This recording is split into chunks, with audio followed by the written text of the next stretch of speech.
गजा में इसराइल की वहशियाना बमबारी जारी है। खान यूनुस और रफाह में इसराइली बमबारी से आज सुबह 30 से ज़ायद फ़लस्तीनी जाँ बहक हो गए। अरब मीडिया के मुताबिक इसराइली हमलों से खान यूनुस के मशरकी हिस्से को शदीद नुकसान पहुँचा। इसराइली फ़ौज ने रफाह में एक घर पर भी हमला कर दिया और फायरिंग करके 7 फ़लस्तीनियों को शहीद कर दिया। इसराइल ने खान यूनुस के रिहायशियों को शहर के मगरब या रफाह की तरफ जाने की धमकी दे दी है।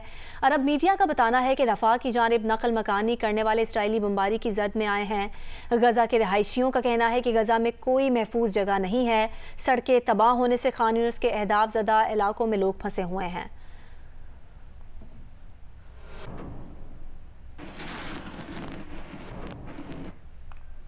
गजा के इलाके खान यूनुस में कतरी ताउन से तामीर फ्लैट्स की तबाही के हौलनाक मनाजिर सामने आ गए।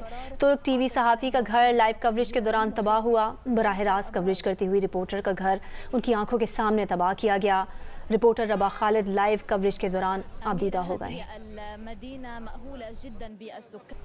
काबिज इसराइली फ़ौज की जानिब से गजा में मासूम फ़लस्तीनियों पर बमबारी का सिलसिला जारी है। इसराइली फ़ौज की गजा के घरों पर बमबारी के बाइस सैकड़ों बच्चे शहीद हो गए। रेस्क्यू एहलकारों की जानिब से बच्चों को एम्बुलेंसेस के जरिए खान यूनुस में अपने घरों से नासिर अस्पताल के मुर्दा खाने में मुंतकिल कर दिया गया।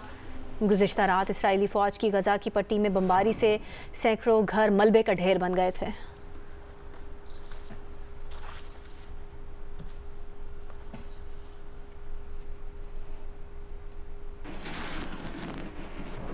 गजा में इसराइली जारियत ने हज़ारों बच्चों का बचपन छीन लिया। गजा की पट्टी पर इसराइली बमबारी से कहीं बच्चे वालिदैन से तो कहीं वालिदैन बच्चों से बिछड़ गए। गजा में इसराइली बमबारी के बाद मलबे से रेस्क्यू किए गए ज़ख्मी भाई बहन की वीडियो भी मंजर आम पर आ गई है। वीडियो में ज़ख्मी बहन बार बार अपने ज़ख्मी भाई से अपने ख़ानदान की खैरियत के बारे में पूछ रही है। भाई के पास ज़ख्मी बहन के सवालात का कोई जवाब नहीं।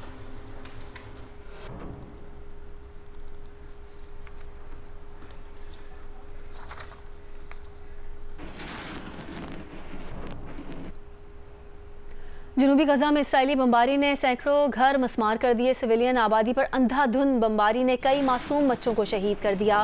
जनूबी गजा के इलाके रफा में अजूम ख़ानदान के घर पर भी कब्ज़ इसराइली फ़ौज ने बमबारी की।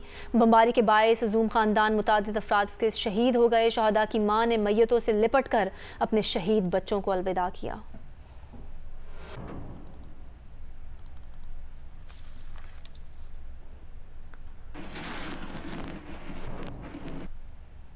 अक़वाम मुत्तहिदा ने कहा है कि गजा में 52 दिन से बिजली की फराहमी बंद है। अक़वाम मुत्तहिदा ने गजा में बिजली फराहम करने वाली कंपनी के आदाद शुमार जारी किए हैं। कंपनी ने 11 अक्टूबर को बिजली की फराहमी बंद कर दी थी। सितंबर में गजा को दिन में 13 घंटों से कुछ ज़्यादा बिजली फराहम की जा रही थी। अक़वाम मुत्तहिदा के मुताबिक गजा में गुज़िश्ता 10 सालों से बिजली की शदीद किल्लत है।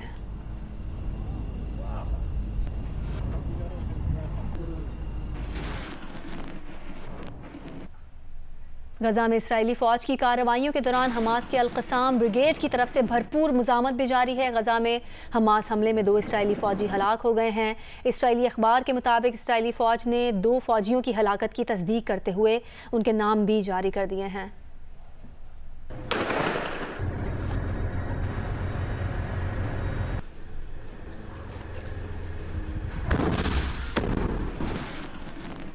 गजा की सूरत हाल से मुतालिक आपको मुसलसल अपडेटेड रखेंगे। अभी दीगर खबरें शामिल करेंगे। आपको बताएं कि शराय कराक्रम पर मुसाफिर बस पर फायरिंग से जाँ बहक अफराद की नमाज जनाजा अदा कर दी गई है। दियामिर इंतज़ामिया के मुताबिक जाँ बहक अफराद की नमाज जनाजा GB स्काउट विंग में अदा की गई है। दियामिर की इंतज़ामिया का बताना है कि ज़िले में हाई अलर्ट कर दिया गया है और मुलविस दहशतगर्दों की गिरफ्तारी के लिए कोशिशें जारी हैं।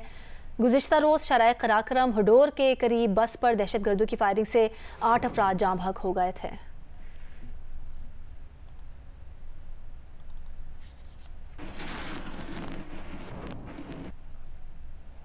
पाकिस्तान तहरीक इंसाफ पार्लियामेंटेरियन के सरबराह परवेज़ खटक का कहना है कि साबिक चेयरमैन PTI मुल्क में इलेक्शन नहीं सदारती निज़ाम चाहते थे।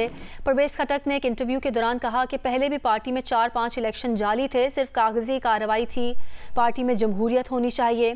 साइफर लहराकर साबिक चेयरमैन ने गद्दारी और आइन की खिलाफ वर्जी की। परवेज़ खटक ने यह भी कहा कि साबिक चेयरमैन PTI पर साइफर केस में दहशतगर्दी का मुकदमा दर्ज करना चाहिए। इमरान खान इस मुल्क में इलेक्शन नहीं चाहता। वो इस मुल्क में सदारती निज़ाम चाहता है ताकि वही हुक्मरान रहे, वो इस मुल्क का बादशाह रहे।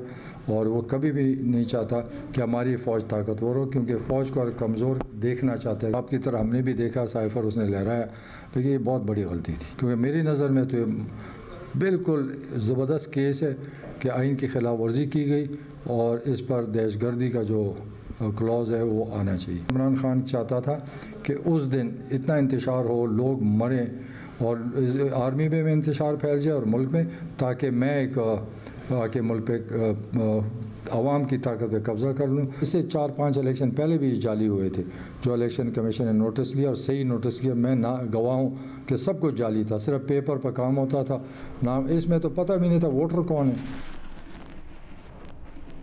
जुडिशल मजिस्ट्रेट मर्दान का साबिक स्पीकर असद कैसर को जेल भेजने का हुक्म। अदालत ने पुलिस की असद कैसर का जिस्मानी रिमांड देने की इस्तदा मुस्तरद कर दी।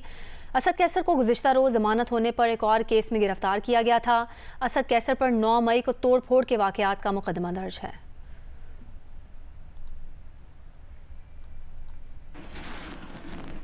लाहौर में एयर क्वालिटी इंडेक्स फिर बढ़ गया है। 300 से ज़ायद एयर क्वालिटी इंडेक्स होने पर शहर की फ़ज़ा इंतहाई ख़तरनाक है। मज़ीद बता रही हैं उम्मे फरवा।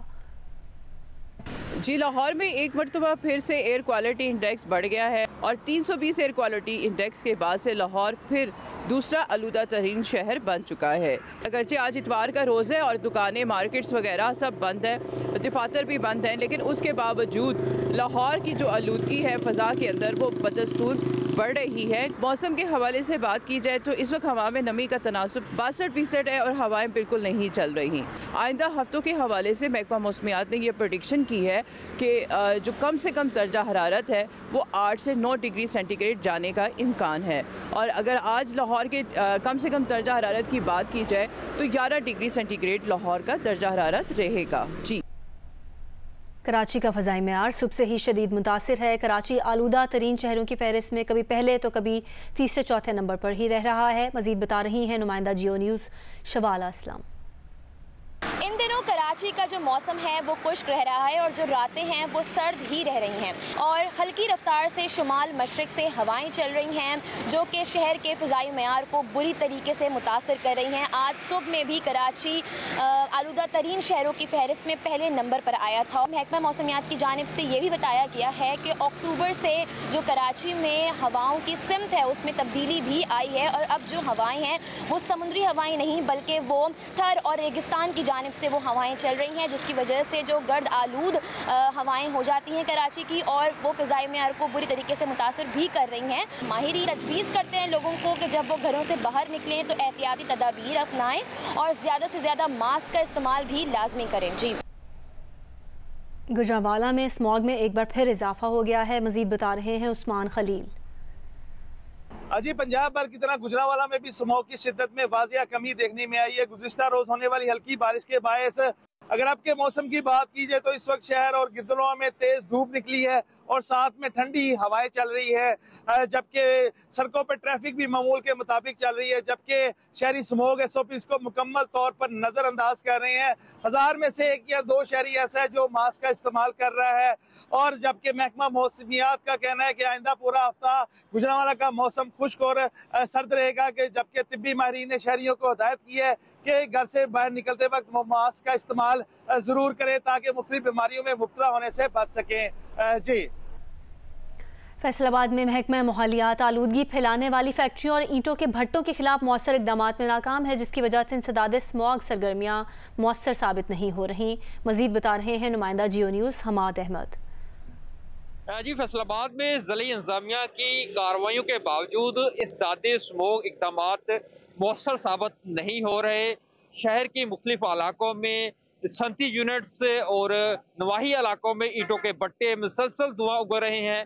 सड़कों पर गाड़ियां भी धुआं फैला रही हैं। इंतजामिया की जानब से रोजाना की बुनियाद पर 1 या 2 फैक्ट्रियों या ईंटों के भट्टों के खिलाफ कार्रवाई की जाती है, चंद गाड़ियों के चालान किए जाते हैं, लेकिन आलूदगी फैलाने का सिलसिला जारी है, जिसकी वजह से स्मॉग बरकरार है। आज एयर क्वालिटी इंडेक्स जो है वो 287 रिकॉर्ड किया गया है। ताहम गुज़श्ता दिनों के मुकाबले में किसी हद तक स्मॉग की शिद्दत में आज कमी आई है। जी। गौहर एजाज के सऊदी अरब में गल्फ कॉरपोरेशन काउंसिल के मुज़ाकराती सरबराह से आज़ादाना तिजारती माहदे पर मुज़ाकरात हुए हैं। मुज़ाकरात में आज़ादाना तिजारती माहदे के तहत दो तरफ़ा सरमाकारी बढ़ाने और मुश्तरका मनसूबे शुरू करने का जायज़ा लिया गया है। हुकाम वज़ारत तिजारत के मुताबिक वज़ीर तिजारत गौहर एजाज ने सऊदी अरब में गल्फ कॉरपोरेशन काउंसिल के मुज़ाकराती सरबराह से मुज़ाकरात किए। पाकिस्तान और GCC के दरमियान आज़ादाना तिजारती माहदे पर मुज़ाकरात किए गए। मुज़ाकरात में सरमाकारी के तहफ़्फ़ुज़ पर बातचीत की गई। मुज़ाकरात में सरमाकारों को सहूलियात की फ़राहमी पर गौर किया गया। आज़ादाना तिजारती माहदे के तहत दो तरफ़ा सरमाकारी बढ़ाने का जायज़ा लिया गया। फ़रीक़ैन ने तिजारत और सरमाकारी बढ़ाने के लिए मुश्तरका मनसूबे शुरू करने पर बातचीत की। निगरान वज़ीर तिजारत ने कहा कि पाकिस्तान और GCC ममालिक के दरमियान माशी ताल्लुकात को मजबूत करने की जानिब अहम कदम है। सरमाकारी से मुतालिक अहम माहदे का अहम हिस्सा है। उम्मीद है कि GCC के साथ माहदा जल्द तय पा जाए। GCC माहदे के ज़रिए पाकिस्तान में रोज़गार के नए मौक़े पैदा होंगे।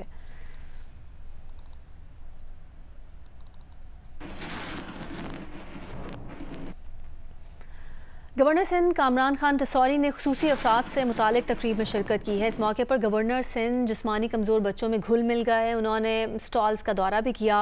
गवर्नर सिंध कामरान टसौरी ने पाकिस्तान इंडिपेंडेंट लिविंग सेंटर की खिदमात को सराहा और कहा कि हम सब मिलकर खुसूसी बच्चों को मुआशरे का कामयाब फ़र्द बना सकते हैं।